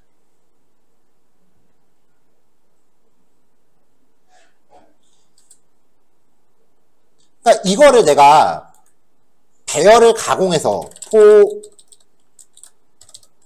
let i는 0부터 i는 ARR4의 length i 플러스 플러스 해갖고 ARR4의 i번째는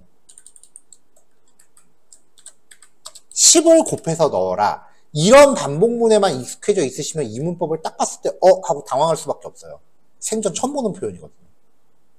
같은 코드예요, 지금.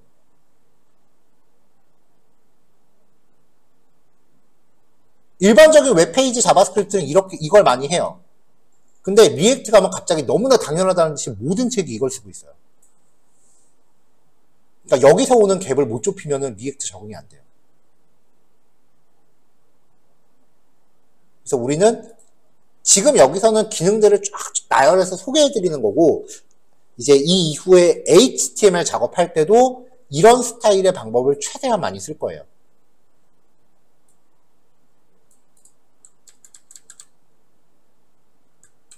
자, 그래서 축약된 문법을 밑에 적어 놓은 거고요. 맵 함수였습니다. 그 다음은 파인드예요.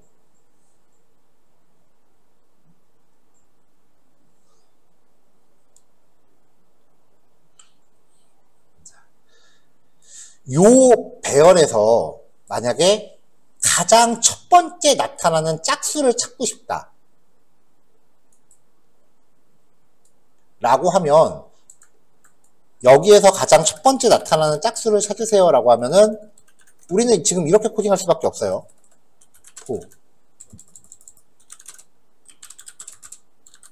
일단 값 비워놓고 let i는 0부터 i가 ARR6의 랭스보다 작은 동안 1씩 증가하면서, 만약에 ARR6의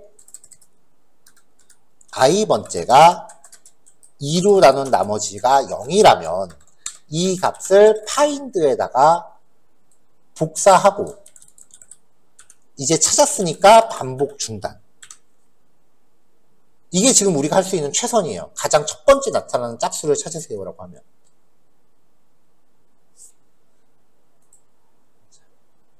find입니다. 일단 한번 실행해 볼게요.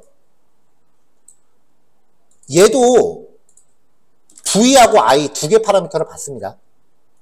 v는 값이고 i는 인덱스예요. 근데 여기서 i는 쓸 일이 없으니까 정의를 안 했어요.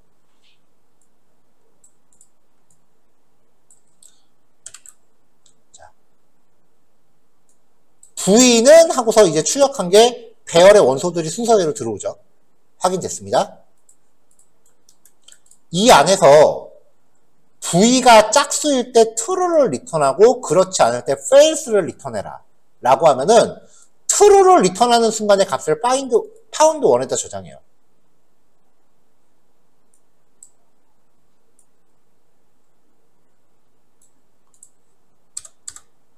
그래서 이 조건을 충족하는 가장 첫 번째 원소를 pound 원에다 넣습니다.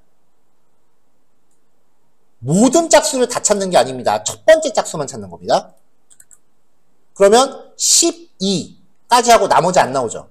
중단하는 거예요. 가장 첫 번째 걸 찾기로 했으니까요.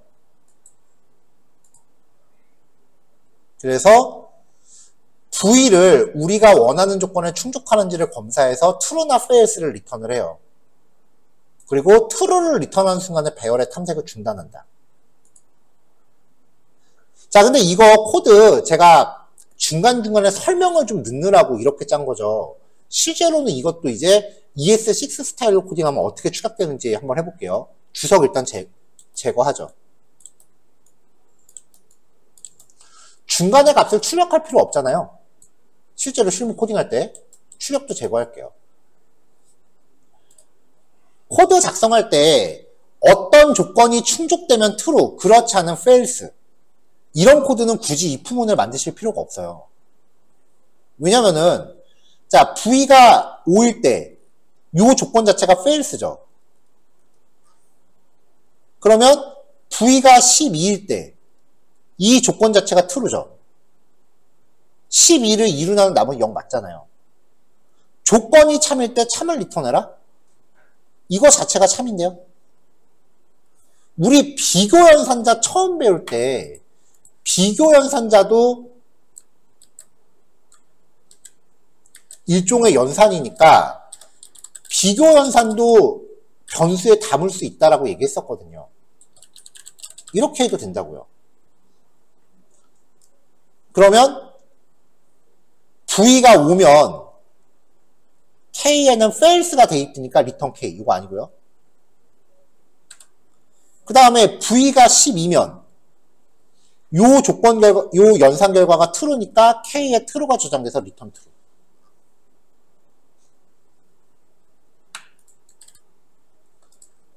자, 그럼 다시 한번. 얘는 K에 들어갔죠? 얘를 여기서 썼죠? 바꿔 말하면 요 연산 결과가 얘죠. 그러니까 중복되는 변수 날려버리고 얘가 이 자리에 바로 와도 되잖아요. 얘가 요 자리에 바로 와도 되잖아요. 그럼 이거 한 줄 필요 없네요. 자, 줄이고 줄였더니 화살표 함수의 리턴을 위한 한 줄만 남았습니다. 그러면 블록 지우고 세미콜론 빼고 블록 빼고. 이게 요즘 스타일이에요. 여태까지 이거 설명을 드리려고 제가 지난달에 그렇게 많이 빌드업을 해온 거예요.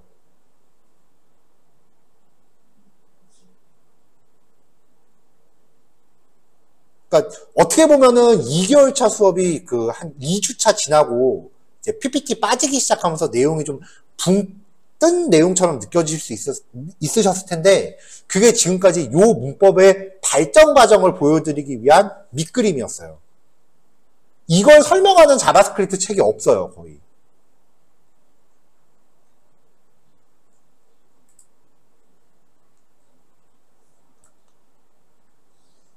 그래서 특히 이제 퍼블리싱 하시면서 jQuery만 만지셨던 분들이 이 문법에 되게 낯설어 하세요.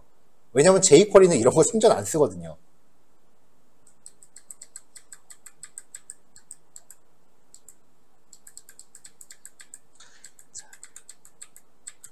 자, 코드 제가 지금 원상복구 했는데요. 이 문법을 축약한 게 밑에 있는 얘입니다.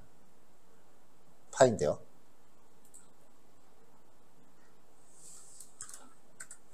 근데 우리 보통 jQuery 해보신 분이 계시다면 jQuery 할 때 보통 이렇게 많이 해요. document.ready 하고서 뭐 여기다가 뭐 load 뭐 이렇게 하고 펑션 뭐 이렇게 쓰잖아요. 근데 jQuery도 사실 발전에 발전을 거듭했어요. 이건 제 개인 사견이긴 합니다만 옛날 jQuery가 처음 나왔을 때는요. jQuery가 나오기 전에 웹브라우저 세상에는 인터넷 익스플로러와 나머지가 있었습니다. 근데 이 당시에 마이크로소프트가 자바스크립트를 독자 규격을 되게 많이 썼기 때문에 똑같은 자바스크립트 코드를 한번 짜려면은 if문으로 익스플로러와 나머지를 나눠서 두 번째 썼어야 돼요. 이게 업무량이 진짜 많았거든요. 하다못해 버튼 클릭 처리하는 것도 두 개가 달랐어요.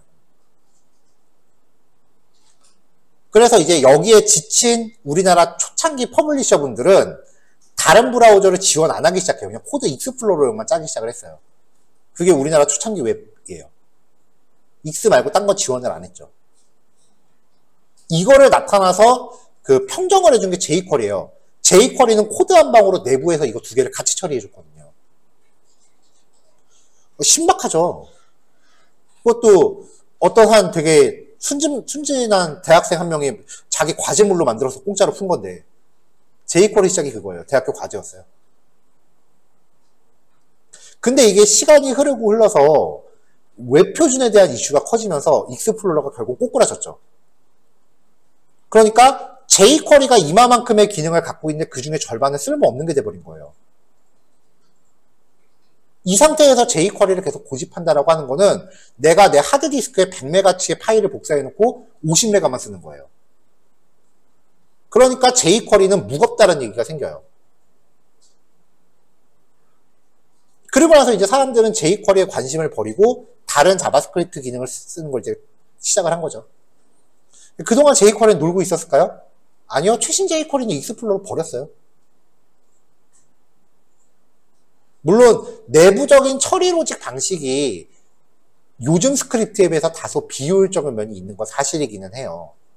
근데 그게 그렇게 욕을 먹은 만큼 사람이 체감했을 때 속도가 느리다. 그건 아니거든요. 그 다음에 jQuery가 두 번째로 욕을 먹는 이유가 jQuery 코드 대부분 뭐 이렇게 따잖아요.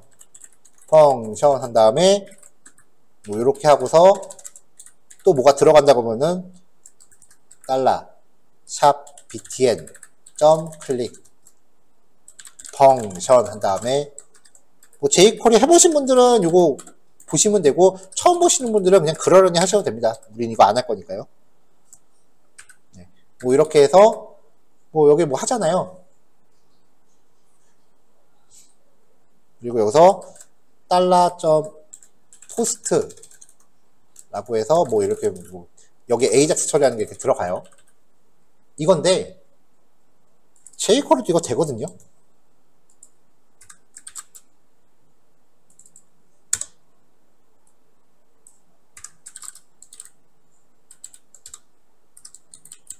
jQuery도 이렇게 짜요. jQuery도 ES6 문법 받아들인 지가 오래됐어요.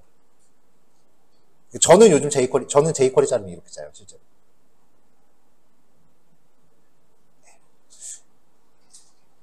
근데 아직까지도 사람들은 옛날 jQuery를 놓고 계속 욕하고 있어요. 제가 봤을 때는 jQuery도 충분히 괜찮아요. 실제로 리액트로 개발하다 보면은 페이지 애니메이션 같은 게 도저히 리액트로는 감당이 안 될 때가 있어요.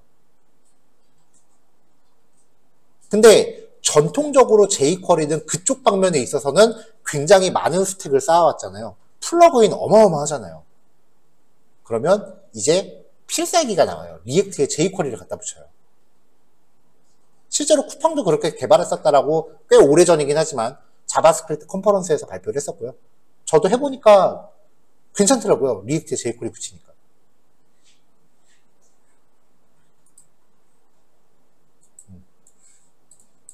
그래서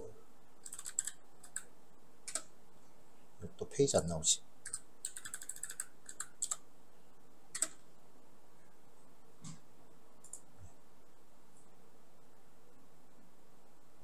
그래서 만든 게 이 페이지예요. 이미지 하나 깨졌다. 요거 돌아가는 거 요게 jQuery고요. 숫자 카운트 올라가는 것도 jQuery였고요. 이미지 하나가 없어졌네요.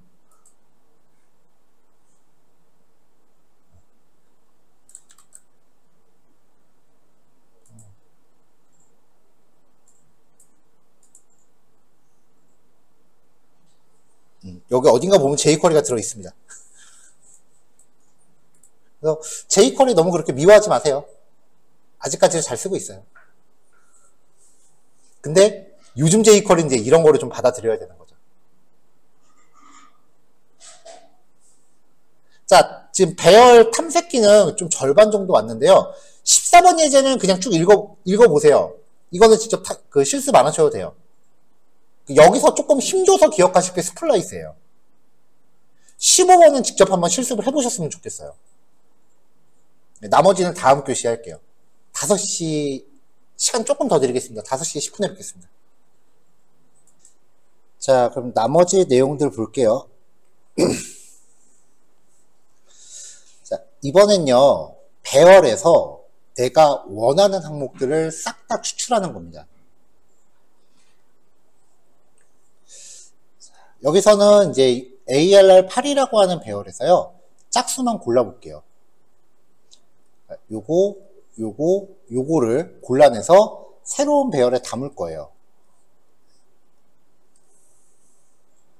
자, 그럼 이제 전통적인 방법으로는 이게 대체로 체크박스 같은 거에서 선택된 것만 골라낼 때 많이 쓰는 로직이에요.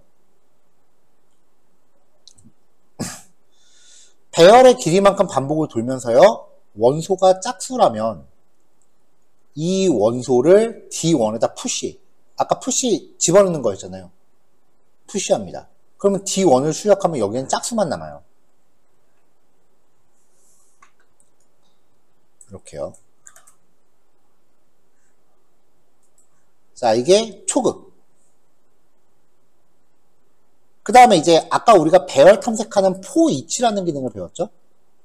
이걸로 탐색한다면은 V가 이 배열의 원소가 되니까 V 자체를 가지고 짝수라면은 D2에다가 푸시해라. 네. 요게 초급에서 조금 벗어난 거.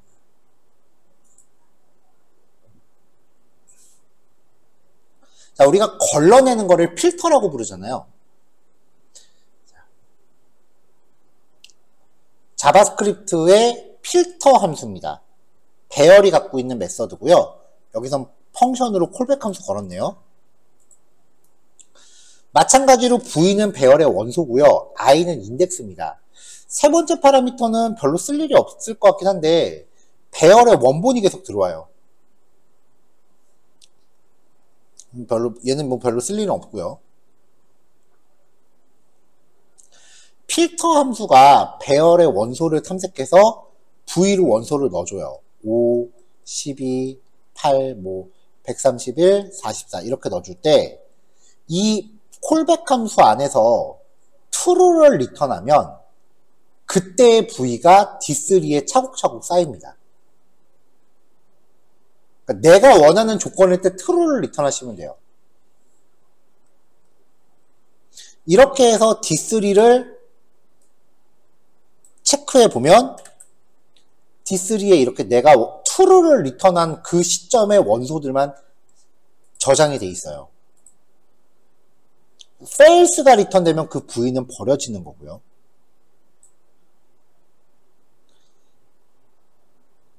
이 필터 함수의 특징은 true를 리턴해도 이 모든 원소를 다 탐색할 때까지 종료하진 않아요.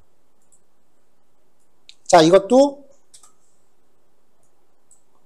이렇게 주석떼고요. 조건문이 true일 때 결과가 true라면은 굳이 이렇게 if문을 쓸 필요 없이 얘도 이렇게 return 이렇게만 해도 된다고 말씀드렸었죠. 이것도 화살표 함수로 바꿔보죠. 펑션 키워드 빠지고 화살표 들어가고 그리고 단 한 줄의 리턴문이니까 리턴 키워드랑 블록 빠지고 콜백 함수 정의할 때 불필요한 함수는 빼도 되거든요. 지금 이 상태가 밑에 있는 부분인데 한 번 더 줄여볼게요. 콜백 함수 정의할 때 내가 안 쓰는 파라미터는 빼도 돼요. 화살표 함수에서 파라미터가 하나밖에 없으면 괄호 빠져도 되죠.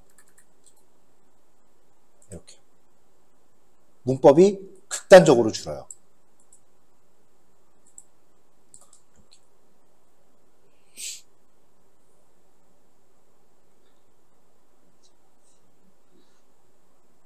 자, 이거를 HTML에 한번 접목을 해볼까요?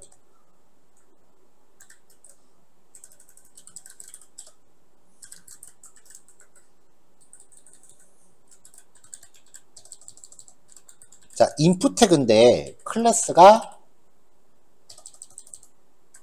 hello라고 되어 있는 타입 속성이 체크박스인 요소를 5개를 넣겠습니다.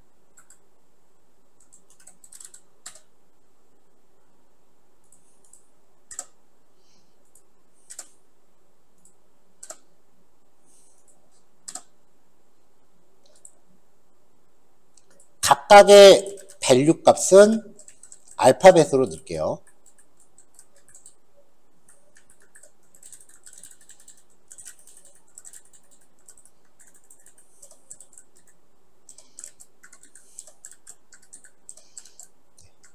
요거는 그냥 재미삼아서 보시라고 지금 보여드리는 거예요. 그 다음에 인풋 태그니까 당연히 폼 안에 들어가야 되고 폼의 아이디는 i폼이라고 하죠.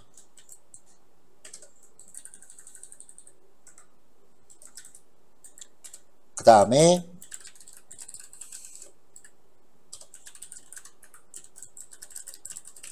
이렇게 보통 폼 태그를 구성을 하죠.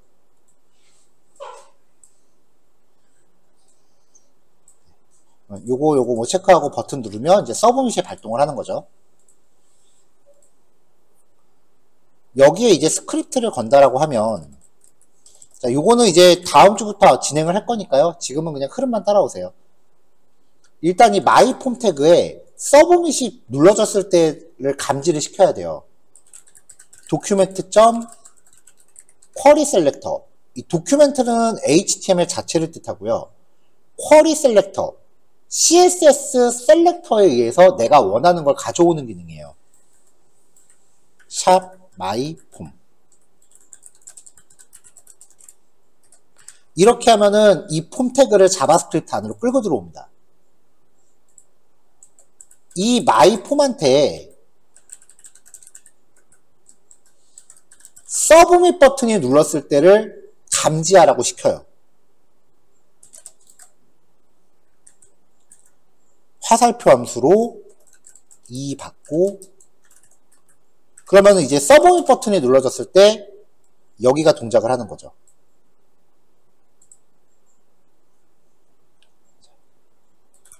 그럼 버튼이 눌러졌을 때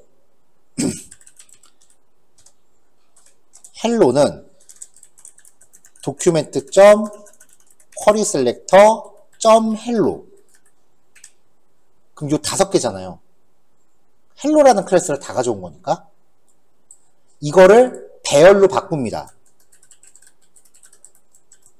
array.from이라는 명령은 이제 HTML 요소들을 배열로 바꿔요. 헬로라고 하면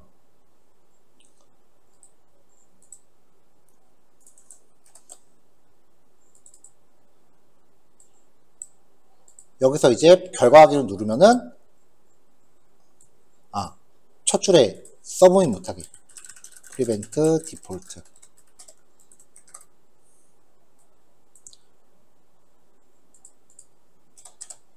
이렇게 해서 누르면 인풋 타입 배열 5개가 들어옵니다. 셀렉터인데 이자 대문자로 잘못 들어갔네요.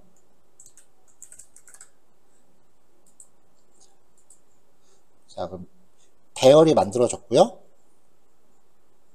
셀렉터, 쿼리 셀렉터 여러 개니까 쿼리 셀렉터 all이네요. 자, 그러면 인풋 태그 5개가 이렇게 들어옵니다.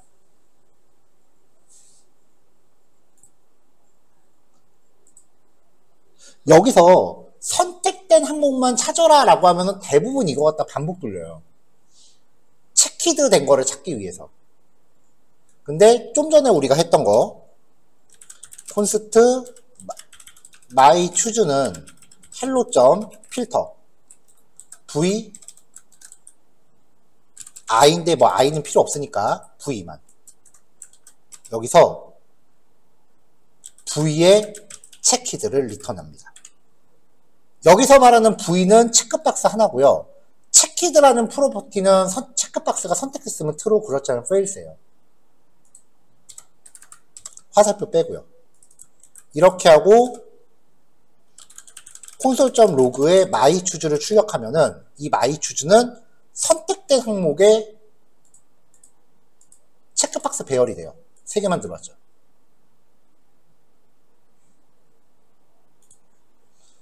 얘도 배열이에요. 근데 체크박스는 사실 체크된 걸 통째로 갖고 올 필요가 없잖아요. 밸류만 가져오면 되잖아요.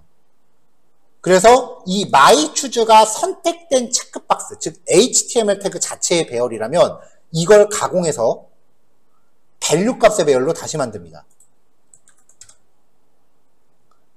콘스트 myValue는 myChoose, 원본 배열을 가공해서 새로운 배열 만드는 건 맵이었죠. v를 받아요. 얘는 v.value를 리턴해요. log myValue라고 하면 체크했을 때 선택된 것만 들어와요. 자, 이제 불필요한 코드 좀 줄여볼게요. 요만큼이 헬로니까 여기다 바로 때려박고요. 이만큼이 myChoose니까 여기다 바로 때려박으면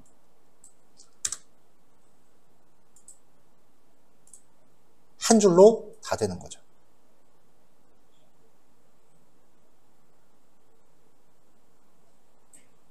뭐 이렇게 한 줄로 짜거나 한 줄로 짜는 건 솔직히 좀 오버고요.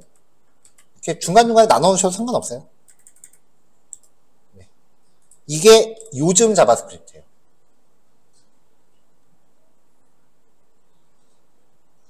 네, 필터하고 맵이 쓰이는 거죠. 보통은 이제 헬로를 만드는 것까지는 이렇게 한 줄로 들어가는데, 그 다음에 이제 필터하고 맵 쓰는 거는 보통 이렇게 하나로 합쳐요.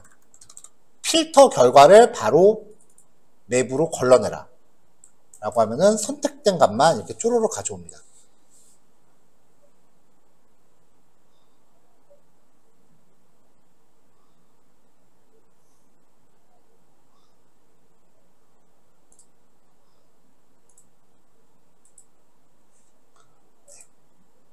굉장하죠. 저는 개인적으로 이거 적응하는데 좀 오래 걸렸어요.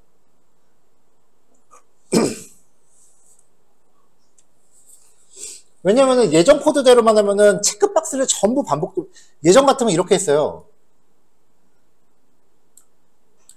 옛날 코드였으면은 const hello 2는 그래서 다 가져오고 for let i는 0부터 i는 hello2.length 돌면서 i++ 이렇게 돈 다음에 const my는 배열 만들고, 만약에 hello2의 체키드가 선택이 돼 있다면 my의 push hello2의 i번째, 그럼 여기에 hello2의 i번째에 value를 넣어라 이렇게 짰거든요.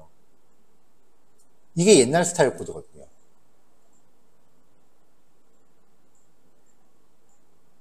근데 분명히 자바스크립트 기초 책들은 이렇게 가르치고 있는데 리액트 책으로 갑자기 넘어오면 아무 말도 안 하고 당연하게 이렇게 써요.